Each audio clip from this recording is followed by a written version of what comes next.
Did you see anybody? There was this one girl. Yeah? Did you mess with her? Well, maybe I scared her a little. Yeah? How'd that feel? I liked it. Nice.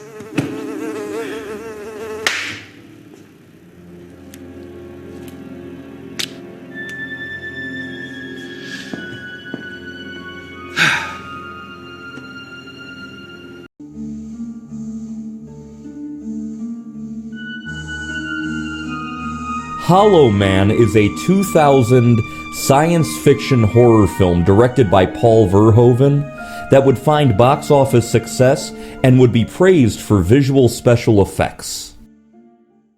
Dr. Sebastian Cain, played by Kevin Bacon, is a brilliant but narcissistic scientist working in Washington, D.C. He, alongside colleague and ex-girlfriend Linda McKay, played by Elisabeth Shue, are working on a serum for the United States military that can make a subject invisible. The team also includes Dr. Matt Kensington, played by Josh Brolin, veterinarian Dr. Sarah Kennedy, played by Kim Dickens, emergency medical technician Carter Abbey, played by Greg Grunberg, and lab technicians Frank Chase and Janice Walton, played by Joey Slotnick and Mary Randall. Unbeknownst to Sebastian and the rest of the team, Linda and Matt are dating each other. After initially only having success making animals invisible, they finally are able to bring one back to visibility. Come on, right in there. Come on, Isabel. Go ahead. Good girl. Man, look how peaceful she is. Yep, if I didn't know better, I'd say nothing happened to her. Yeah, so let's schedule a vivisection for Monday. I want to check her neural pathways. You just brought her back and now you're gonna slice up her brain? I'm not running a goddamn zoo, all right? You're a fucking unethical bastard. He's kidding. Tell her you're kidding. Right? Right. Mm-hmm. I don't want to cut her up for another few weeks yet. Sebastian, don't be such an asshole. Come on, you guys. We finally have something to celebrate. Cool. At the Pentagon, they report their findings to Dr. Howard Kramer, played by William Devane, head of the Oversight Committee funding their project. Well, we found that sending them to Never Never Land was easy. It's the getting them back that's hard. Primary DNA strands decaying on you? Along with cellular bond instability. How have you solved the problem? I haven't. What? But we're close. We just need more time. This committee has given you remarkable leeway.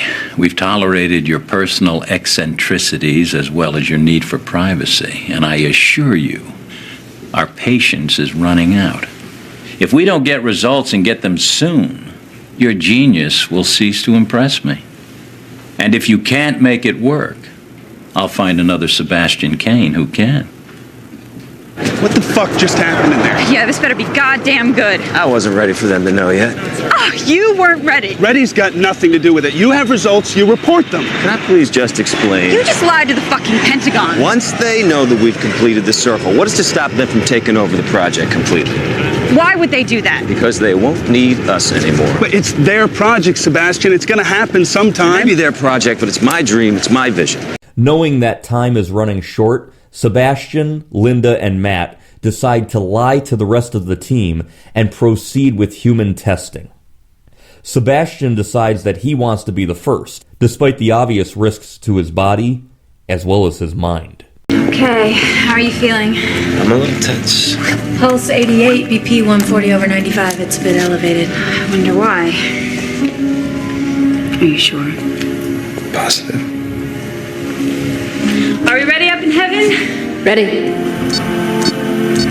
Mary's rolling. I just hope we're not making a snuff film. Rolling! If it is a snuff film, I got dibs on his Porsche. Janice, how can you say that? Sorry. Porsche's mine. The procedure is successful, and Sebastian turns completely invisible.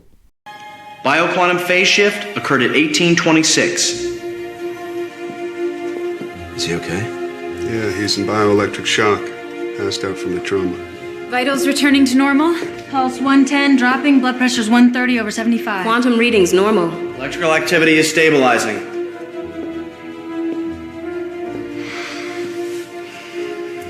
Something to tell the grandkids? Pulse steady at 85. You did it. You're the first.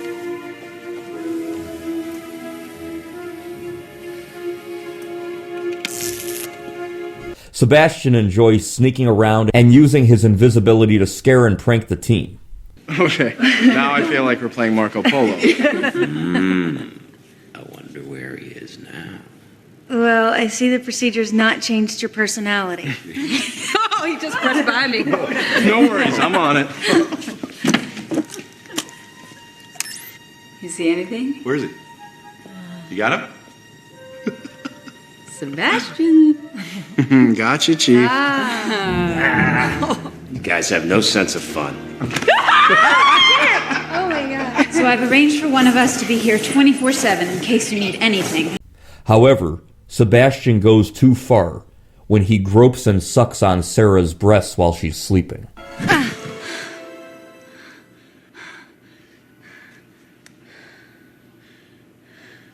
Sebastian? When the procedure to turn him visible again fails, Sebastian is quarantined, and the team constructs a latex mask for him to wear around the lab. Often sick from the constant research testing and going stir-crazy, Sebastian decides to leave the lab and return to his apartment.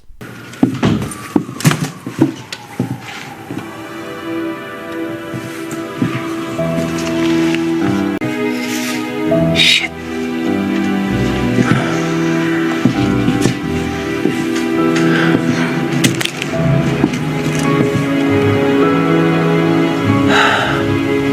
Don't even think about it.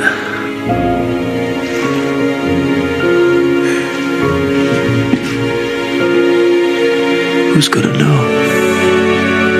Despite trying to convince himself not to, he decides to spy on his neighbor, eventually sneaking into her apartment and assaulting her.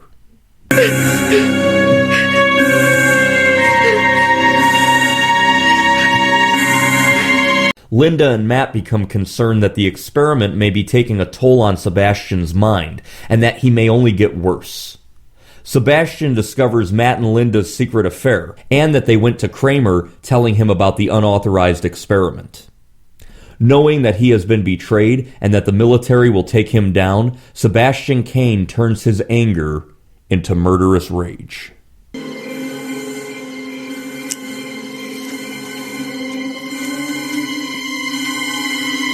Hi, boss.